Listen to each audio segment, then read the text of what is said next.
ليكن يومك للشعب ودادا ليكن حبك للأرض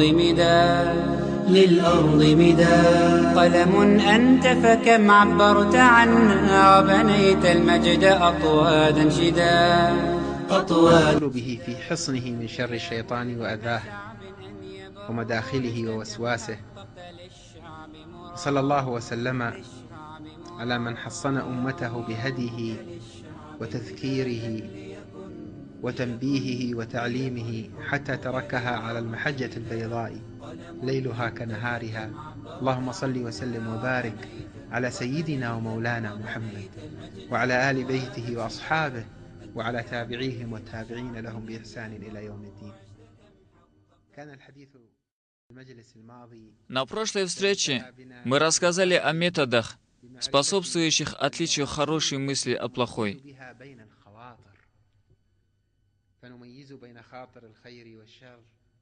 Поведали и о видах плохих мыслей, чтобы отвергнуть их и все, что с ними связано. Рассказали и о видах хороших мыслей, чтобы последовать за ними подобающим образом и с адабом. А в конце лекции мы говорили об истинной хорошей мысли и о плохой мысли, маскирующейся под хорошую, которая является ловушкой, чтобы ввести нас в наихудшее зло или чтобы мы упустили наилучшее деяние. Возможно, с прошлых лекций вы начали обращаться к своему нафсу в отношении мысли. Более 15 лет назад мы с некоторыми моими братьями, студентами, читали урок о мыслях из книги имама Газали «Минхаджуль Абидин». И когда дошли до упоминания о мыслях и их толковании, молодые люди записали некоторые вопросы. Спустя пару месяцев я был удивлен тому, что один из них создал на компьютере программу, вводишь вопросы, и она тебе показывает, хорошая эта мысль или плохая, определяет источник мысли.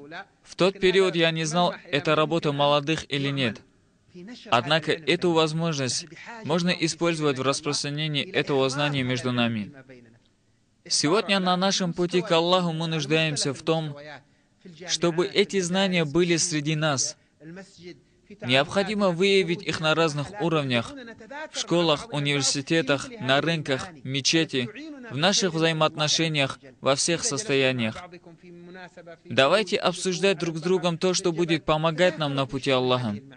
Когда вы вместе собираетесь или куда-то отправляетесь, или вы ходите в море, или вы на горе, вспоминайте что-либо из этих понятий.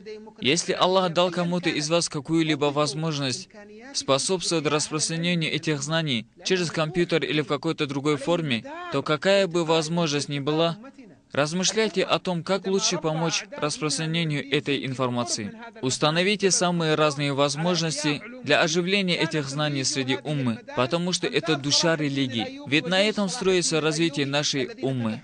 Когда Нуруддин Зинки поблизости горы Кассион воспитывал молодежь по книге Ихья Улюмуддин, из этой школы выходили выпускники, подобные Салахуддину Аюбу и его войску, которые завоевали Байтуль-Мукаддас. Умма нуждается в революционизировании науки вступления на путь Аллаха. Наша тема на этой встрече – это пути шайтана. Да оградит нас Аллах от этого. Мы были согласны с тем, что наушения сатаны слабы. Об этом рассказал нам Аллах в Коране. Воистину козни сатаны слабы. Также мы говорили, что наушения сатаны уходят при поминании Аллаха. А какая нужда в переходе к детальному разбору путей шайтана? Мы нуждаемся в этом знании, потому что оно дает возможность человеку самому увидеть, какие опасности его могут поджидать. Когда вы поминаете Аллаха, шайтан уходит. Но через какие пути он ходит к вам? Клянусь Аллахом, если бы не мрак нафса, если бы не плохие повеления нафса, если бы не пороки сердца, шайтан не смог бы проникнуть к человеку. А может ли человек дойти до такого состояния, что шайтан не сможет научать его? Да, может. Довод этому слова пророка, алейхиссаляту вассалям. Поистине шайтан боится тебя, о Умар. Шайтан не только не сможет играть вами, наушать вас, но и более того, он будет бояться, убегать от вас. Пророк, алейхиссаляту вассалям, сказал: о Ибн Хаттаб, ты никогда не встретишь шайтана, идущим на твоем пути, кроме как он пойдет другой дорогой. То есть шайтан не сможет приблизиться к человеку, в котором есть эти знания. Одним из признаков таких людей является то, что они не чувствуют себя в безопасности. Да, шайтан не может к ним приблизиться, потому что они улучшили свои нафсы, и Аллах бережет их. Но при этом они не чувствуют себя в полной безопасности от шайтана. Говорят об имаме Ахлю-Сунны Ахмаде ибн Хамбале, рахимахуллах, что когда он был при смерти, люди, которые были возле него, в его предсмертные мгновения повторяли «Ля иляха илляллах». Когда один из вас присутствует возле больного, находящегося в предсмертном состоянии, является сунной повторять «Ля иляха илляллах», так, чтобы он слышал, но не приказывать ему. Ты скажи «Ля иляха илляллах», потому что печаль и тяжесть смерти порой затрудняет человеку понимать речь, которую он слышит. Близость смерти вредит ему, затрудняет сказать «Ля иляха илляллах» в конце жизни. Однако повторяйте эти слова так, чтобы больной слышал их. Если он произнесет эти слова, то молчите и думайте, что это его последние слова в жизни.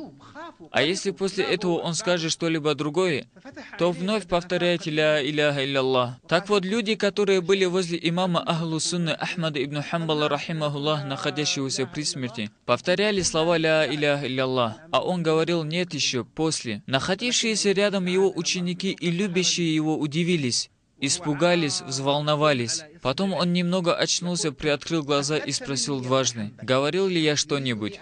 Они ответили: «Да, мы повторяли слова «Ля иляха илляллах», а ты говорил «нет еще, после».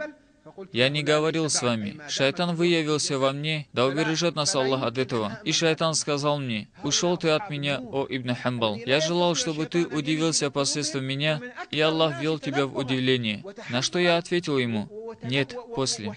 Пока душа находится в теле, невозможно быть в безопасности от этого обмана. Даже люди Божьего сияния, которым шайтан не может навязываться со своими наушениями, большинство таких людей остерегаются сатаны, бывают осторожными, внимательными к путям шайтана.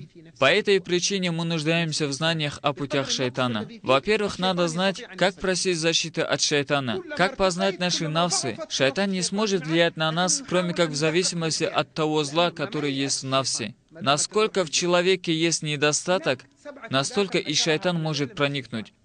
И насколько человек очищается духовно, настолько слабеет шайтан по отношению к нему. Однако шайтан не теряет надежды, пытается хитрить до тех пор, пока душа находится в теле человека. Знающие упомянули 7 путей, откуда к человеку проникает шайтан. Можно рассмотреть эти 7 путей на примерах. Но что касается подробного рассмотрения, то из этих путей могут образоваться еще 70, или 700, или 7000, или 700 тысяч. Нет им конца. Шайтан не устает. Итак, вот 7 основных путей, откуда проникает к нам шайтан. Первый путь – отвлечение вас от деяний. Вы решили сделать какой-либо хороший поступок, а шайтан отвлекает. Допустим, прозвучал утренний азан, надо совершить намаз, и шайтан наушает: нет, я уставший, посплю. Аллах прощает грехи. То есть нарушается выполнение хороших дел. Отвергают шайтана чтением искренней истиазы и обращением к нафсу такими словами: я нуждаюсь в благих деяниях. Если я не совершу их, то с чем я встречу Аллаха? Как Аллах будет доволен мной? О нафс, повелевающий плохое! Как я улучшу тебя? Это ответ кому? Шайтану? Нет, шайтан не нуждается в обращении. Шайтан изгоняется чтением истиазы. Аузу билляхи минаш шайтанир раджим. Это ответ нафсу, который принял наушение сатаны. Наушения попадают в сердце, затем влияют на нафс. Вы отвечаете на влияние шайтана, которое осталось в нафсе,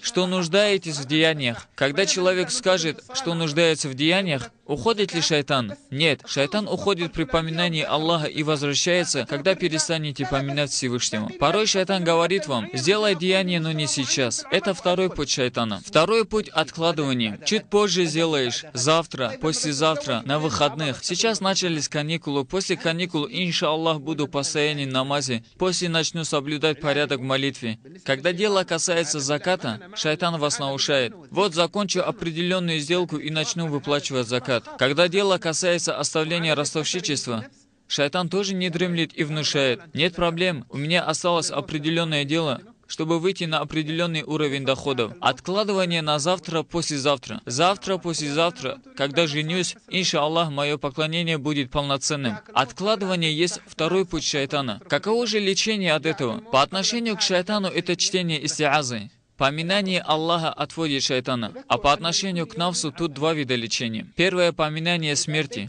Для смерти есть определенное время.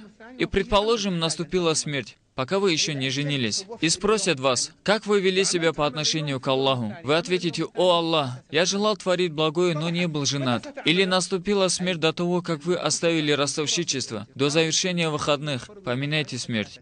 Второе, вспоминайте, что у каждого дня есть свои деяния. Если вы выполните деяния этого дня, вас ждут деяния завтрашнего, которые тоже нужно выполнить в срок. А если вы будете откладывать на второй день и выполнять деяния первого дня во второй день, то когда выполните деяния второго дня, возможность возвыситься в степени перед Аллахом, приблизиться ко Всевышнему вы упускаете. У вас была возможность в этот день приблизиться к Аллаху, но из-за того, что отложили деяние и упустили эту возможность, другой опередит вас в приближении к Аллаху. Но вы скажете: «А'уду билляхи минаш шайтанир раджим». Вспомните Аллаха, и шайтан уйдет. Нафсу скажете: «Смерть рядом, и если я буду откладывать сегодняшние деяния на завтра, то когда выполню деяния следующего дня?» Нафс ответит: «Я выполню деяния». И после этого вас оставит шайтан? Нет. Шайтан проникнет в третий раз через третий путь. Третий путь — показуха. Шайтан тебе говорит: выполни это деяние, тебя люди увидят, будут узнавать. Зачем людям узнавать? В этом будет показуха, подумаешь ты. Нет, нет, скажи шайтан. Когда они тебя увидят, будут больше уважать, будут следовать за тобой благом.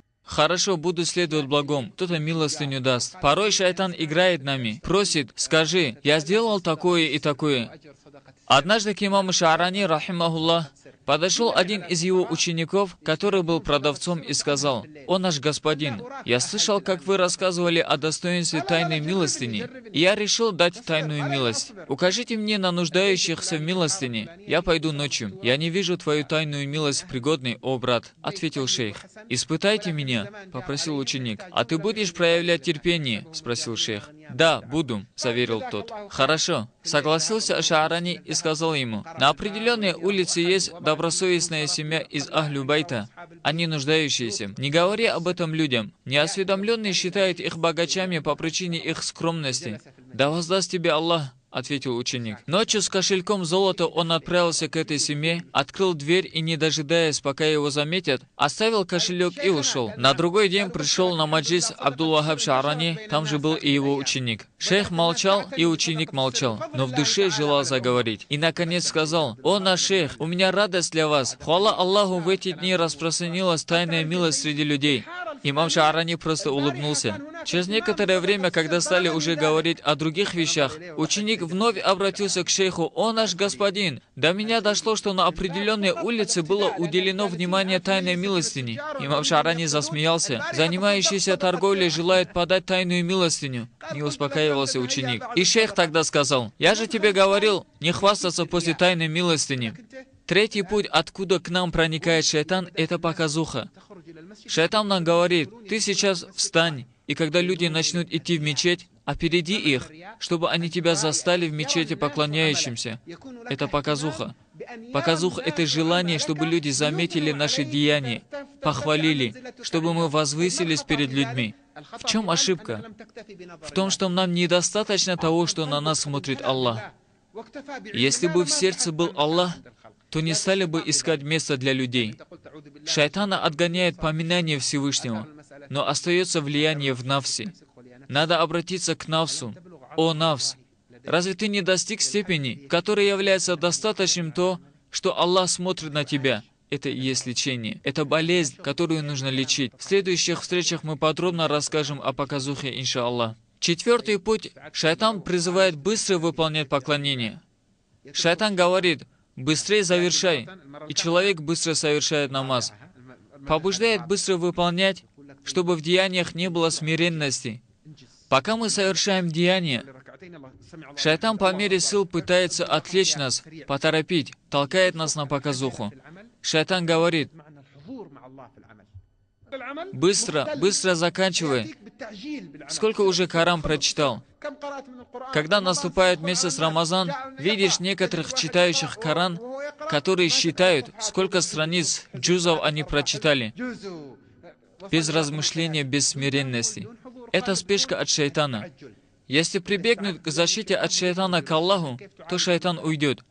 Однако, как лечить нафс? Обратитесь к нафсу.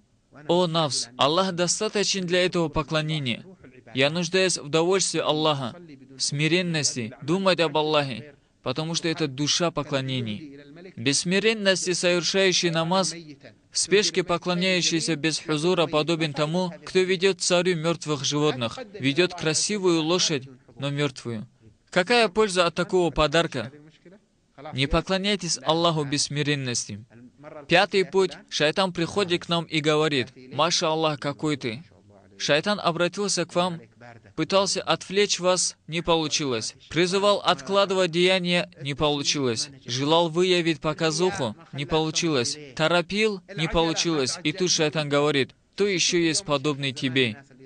Вообще, обратите внимание, как люди в последнее время проявляют высокомерие. Совершившему намаз кто-то говорит: «Это что за вялый намаз?» Если один дает милостыню, другой говорит: «Да что за милостыня? Что-либо ценное дай».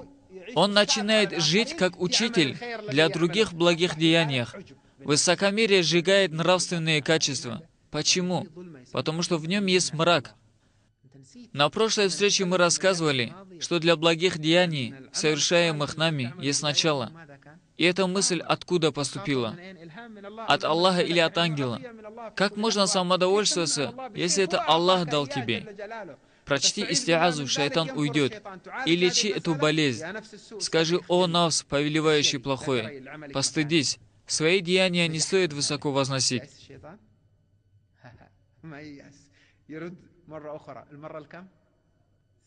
Шестой путь, откуда поступает к нам шайтан, очень глубокий. Шайтан играет с нашей акидой. Он научает нас следующему: не утомляй свой нафс. Делаешь хорошие дела и лишаешь себя тех вещей, которыми ты желаешь насладиться. Ведь все равно ты не знаешь, какой будет конец. Если твоя судьба счастливая, то независимо от того, усердствуешь ты в поклонении или нет, ты спасешься до смерти. Аллах простит тебе грехи. А если твоя судьба несчастная, то не принесет тебе пользы поклонений. На земле не осталось места, где Иблис не совершил сужда, но это не принесло ему пользы. Вот это очень мерзкое наушение шайтана. Да убережет нас Аллах от этого. Как ответить таким наушениям? Прочитать «А'уду билляхи мина шайтани раджим», и шайтан уходит. Как излечиться от влияния, которое осталось в сердце? Обратись к сердцу. О сердце! Аллах сотворил тебя и обязал тебя совершать поклонение. Вы совершаете деяния, правдивы, прибегаете за помощью к Аллаху, опасаетесь оставления этого, и это ответ убедительный. Но акида была поставлена под угрозу через мерзкое наушение. Седьмой путь, откуда проникает шайтан, очень тонкий. Все пути мы перечислили и немного разобрали. А седьмой путь более изощренный. Возьмем, например, показуху. Человек молится в мечети, и люди наблюдают за ним.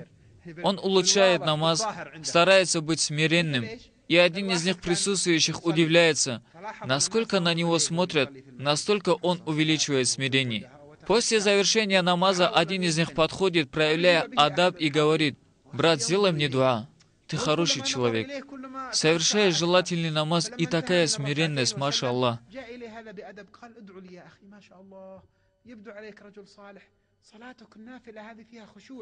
А он отвечает: «Я еще желательный пост соблюдаю». Это есть открытая показуха. Но есть еще более тонкий путь. Шайтан приходит с другой стороны показухи и начинает наушать. Будь искренним в поклонении Аллаху, и Аллах сделает так, чтобы люди узнали о твоих делах. Не нужно для людей что-то делать. Поклоняйся ради Аллаха. И потом люди узнают с помощью Аллаха. Сколько раз нафс вам об этом рассказывает. Иногда люди начинают считать, что это чистая искренность. Я, мол, делаю ради Аллаха искренне, а Аллах заставит людей проявлять ко мне уважение, хвалить. Для чего вы ищете искренность? Перед кем вы искренни? Перед Аллахом. А как тогда искренность, являющаяся самой высокой степенью отношения с Аллахом, обратиться средством для получения довольства людей? Вы начинаете думать: буду искренен по отношению к Аллаху, и Аллах даст знать обо мне людям, чтобы они меня уважали, хвалили. Вы ищете искренность, чтобы люди к вам пришли? Это и есть тонкий путь, откуда шайтан проникает к нам. Также шайтан приходит и говорит: совершай намаз, не оборачивайся на людей, на их похвалу, будь искренен с Аллахом. Кто-то совершит 2 раката до рассвета, направляется из дома в мечеть, проходя мимо зеркала, смотрит на лицо и думает: маша Аллах, лицо нуром засияло. Люди говорят вам: твое лицо нуром засияло, маша Аллах, а вы отвечаете: альхамдулилля. Совершай ночью намаз ради Аллаха, и инша Аллах тебя Аллах возвеличит. Вот вам тонкий путь, откуда шайтан работает. Шайтан не говорит вам: отложи. Шайтан приходит к вам через более тонкий путь, чтобы вы отложили доброе дело. Поэтому салафу салихины, когда к ним приходила мысль сделать что-либо хорошее, спешили последовать за мыслью и вовремя выполнить хорошее деяние. После нашей встречи будем обращать внимание на пути шайтана. Первое — это шайтан отвлекает вас от деяний. Ответ шайтану — истиаза, а ответ навсу — я нуждаюсь в благих деяниях, иначе как же мне приблизиться к Аллаху? Второй путь — откладывание. Если не выполнить деяния, то когда их выполнишь?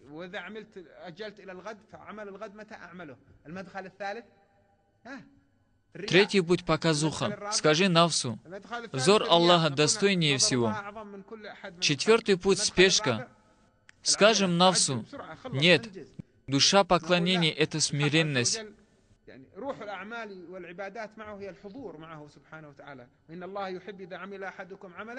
Пятый путь — это тщеславие.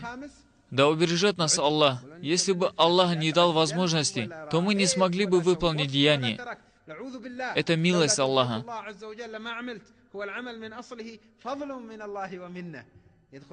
Шестой путь — это научение по поводу акиды. Седьмой путь очень тонкий. Нашу встречу мы завершим 2 аспектами. Первый аспект — обращайте внимание на все пути шайтана и лечение этого зикр, чтение истиазы, защита Аллаха. Сколько раз в сутки вы читаете зикр, Коран? Далее на следующей встрече мы расскажем об адабах зикра, иншаллах. Но отныне пусть зикр будет вашим вирдом. Поминайте Аллаха и увидите, как шайтан уйдет. В сердца поминающих Аллаха шайтан не входит. Далее будьте постоянны в омовении. Как нарушилось омовение, сразу обновите. Омовение — это оружие верующего против шайтана. После омовения совершите 2 ракаат суннат намаза, если, конечно, это нежелательное время. То есть время после предзакатного намаза или после утреннего до восхода солнца. Можно сказать «Субханаллахи вальхамдулиллахи ва ля иляха илляллаху валлаху акбар» 4 раза вместо 2 ракатов намаза. Быть в омовении — очень важное дело. Нет пользы от оскорблений шайтана. Он будет смеяться над вами. Некоторые наши братья, когда отправляются в хадж, в том месте, где кидают камешки в шайтана, они хватаются за ботинок и начинают: «Ты заставил меня дать развод жене», и бьют. Это удар впустую.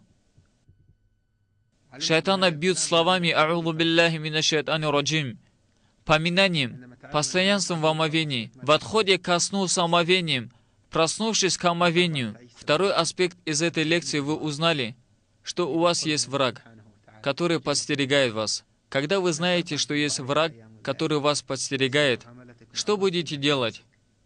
Вы желающие достигнуть довольства Аллаха, желающие приблизиться к Нему.